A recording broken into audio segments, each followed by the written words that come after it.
আর আমাকে আল্লাহ রাসূল বলছেন, আবু হুরায়রা, আরে বরকতের খানা আছে আবু হুরায়রা, তাড়াতাড়ি রেডি হও। আল্লাহ রাসূলকে দেখলাম এক পেয়ালা দুধ আনলেন, কেউ হাদিয়া দিয়ে গেছে। তা হযরত আবু হুরায়রা মনে মনে ভাবছেন যে এক পেয়ালা দুধ, ওতে আর কি হবে, ওতে একদিন দুদিন খাওয়া হয় না, ওটা পেটের এক কোনায় পড়ে থাকবে। আবু হুরায়রা মনটা খুব খারাপ যে এইটুকু দুধে আর কি হবে। এইবার আল্লাহ রাসূল বলছেন আবু হুরায়রাকে, আবু হুরায়রা, আসহাবে সুফফাতে যতজন সাহাবী আছে সব সাহাবীকে ডেকে আনো। তখন আবু হুরায়রা ভাবছেন এক পেয়ালা দুধ এটা আমার একাই হবে না, আবার আল্লাহ রাসূল আসহাবে সুফফাতে যারা আছে সবাইকে ডেকে আনতে বলছে, তো সাংঘাতিক ব্যাপার।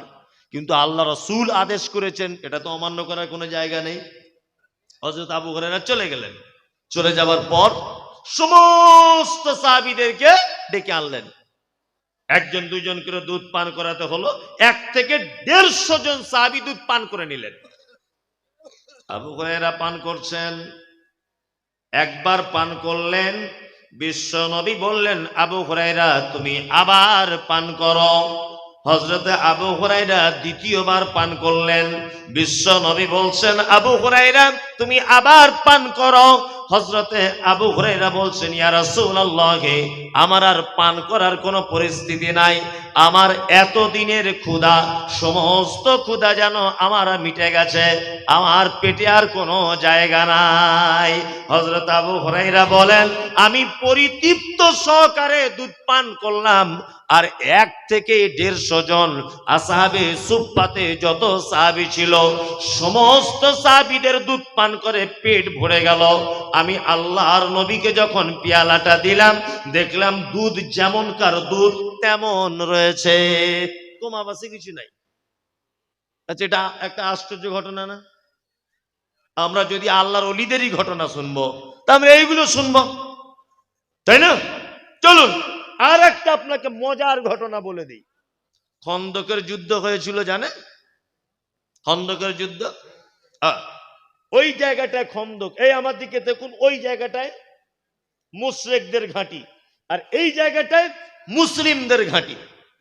মুসলিমরা সংখ্যায় কম, মুশরিকরা বেশি। তা আল্লাহ রাসূল ভাবছেন মনে হয় এই যুদ্ধতে আর জয়লাভ করা যাবে না, কারণ ওরা সংখ্যায় বেশি। তখন সালমান ফার্সি বলে একজন সাহাবী আল্লাহর নবীকে বলছেন, আল্লাহর নবী, এক কাজ করলে হয় না, এই মাঝখানে যদি আমরা একটা খাল কেটে দিই বরাবর, তা ওরা যদি আমাদেরকে আঘাত করতে আসে, তা খালে নেমে উঠে তবে তো আমাদেরকে মারবে, আর ওরা যখন খালে নামবে আমরা উপর থেকে আঘাত করব। কি বললাম বুঝলেন না? যুদ্ধের জন্য রণকৌশল ইসলামে বৈধ, রণকৌশল, এটা ছিল একটা কৌশল। আল্লাহ নবী সাল্লাল্লাহু আলাইহি ওয়াসাল্লাম কথাটাকে অ্যাকসেপ্ট করে নিলেন যে ঠিক আছে, তাই হবে। সালমান ফার্সি, তোমার কথাটাই তাহলে গ্রহণযোগ্য হলো। এখন সাহাবীরা সব চলে গেলেন বাড়ি থেকে, কোদাল গাঁইতি তখনকার দিনে যা ছিল নিয়ে চলে গেলেন।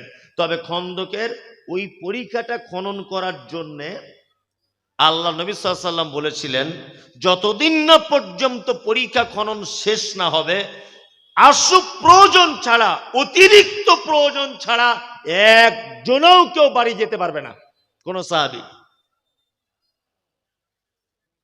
আশ্চর্য ব্যাপার।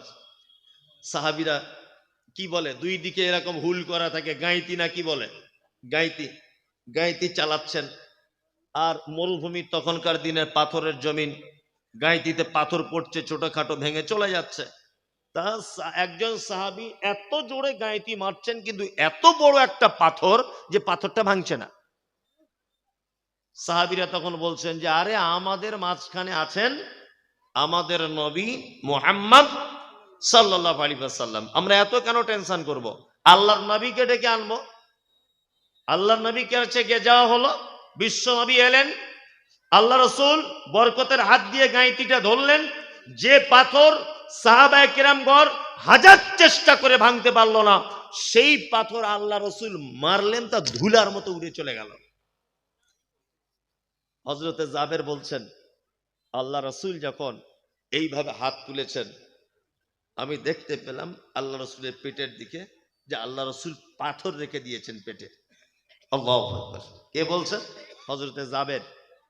পাথর রাখা আছে। তা হযরতে জাবের আল্লাহ রসুলকে বলছে, আল্লাহ রসুল আপনার কি ব্যাপার? তখন আল্লাহ রসুল ইতস্ত বোধ করে বলছেন, জাবের, ক্ষুধার কারণে এটা করা হয়েছে, পেটে যাতে একটু ভারী অনুভব হলে ক্ষুধাটা যাতে একটু কম কম লাগে। হযরতে জাবের খুব ভীতু, মানে আল্লাহওয়ালা মানুষ ছিলেন। আল্লাহ নবীকে গিয়ে আস্তে আস্তে করে বলছেন, আল্লাহ নবী, আপনি কি আমাকে একটু বাড়ি যাবার অনুমতি দেবেন? দয়া করে আমি একটু বাড়িতে যাব। আল্লাহ নবী সাল্লাল্লাহু আলাইহি ওয়াসাল্লাম বলছেন, জাবের, যাও, বাড়ি যাও, বাড়ি চলে যাও। হযরত জাবের বাড়ি গেলেন, স্ত্রীকে ডাকলেন, ডাকার পরে বলছেন, আমি যে দৃশ্য দেখে এসেছি আগে কোনোদিন এ দৃশ্য দেখিনি।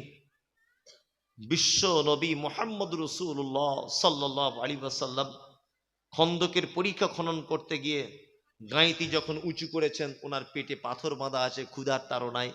বাড়িতে কি কিছু আছে? তাড়াতাড়ি করে খাবার জোগাড় করো। জাবেরের স্ত্রী তখন বলছেন, আমাদের বাড়িতে ছোট্ট একটা বকরির বাচ্চা আছে, একটা বকরির বাচ্চা, আর আর রয়েছে কিছু আটা, যা রুটি তৈরি করা হবে।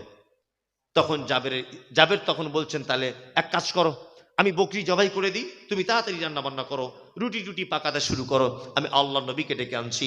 তখন জাবেরের স্ত্রী বলছেন, আল্লাহর নবীকে বলবেন, সাথে 2-5 জন সাহাবীকেও বলবেন, তারাও আসবে। হযরতে জাবের গেলেন, আল্লাহর নবীকে গিয়ে বলছেন, আল্লাহর নবী, আমাদের বাড়িতে অল্প কিছু খাবার আছে, আমার স্ত্রী আপনাকে দাওয়াত দিয়েছে, আপনি যদি যেতেন খুব ভালো হতো, আর 2-4 জন সাহাবীদেরকে নিয়ে নেন। এই কথা হযরতে জাবের যখনই বলেছে, তখন আল্লাহর নবী খন্দকের অন্য সাহাবীদের দিকে এলান করে বলছেন, এ সাহাবীরা, তোমরা কাজ টাজ বন্ধ করো, সবার দাওয়াত জাবেরের বাড়িতে। হযরতে জাবের ভাবছেন, একটা বকরির বাচ্চা, আমি দাওয়াত দিলাম আল্লাহর নবীকে আর 2-4 জন সাহাবীকে। আবার আল্লাহর নবী এতজন সাহাবী, কতজন সাহাবী ছিল খন্দকে? 1000। কতজন? 1000। আমরা সারা জীবন ওই বাপ দাদা আল্লাহ ওলিদের কাহিনী বলে সময় পার করে দিয়েছি। এগুলো সহিহ হাদিসে এসব ঘটনাগুলো নেই। আচ্ছা, এগুলো আমরা কেউ শোনাই না, এর ভিতরে আমাদের অনেক শিক্ষা রয়েছে, রয়েছে না? চলুন, জাবেরের মনটা খুব খারাপ, যে যা গোস্ত আছে 4-5 জনের হয়তো হবে, আর যা রুটি আছে 1 পিস করে হলে 4-5 পিস হবে। আল্লাহ নবী বলছেন, জাবের, এক কাজ করো, আমি যতক্ষণ না পর্যন্ত তোমার বাড়িতে না প্রবেশ করব, ততক্ষণ তোমার স্ত্রীকে বলবে উনুন থেকে যেন গোস্তের হাঁড়িটা না নামায়। গোস্তের হাঁড়ি নামাতে পারবে না তোমার স্ত্রী, বলে দিবে। 2, চুলাতে যেখানে রুটি পাকানো হচ্ছে তাওয়াতে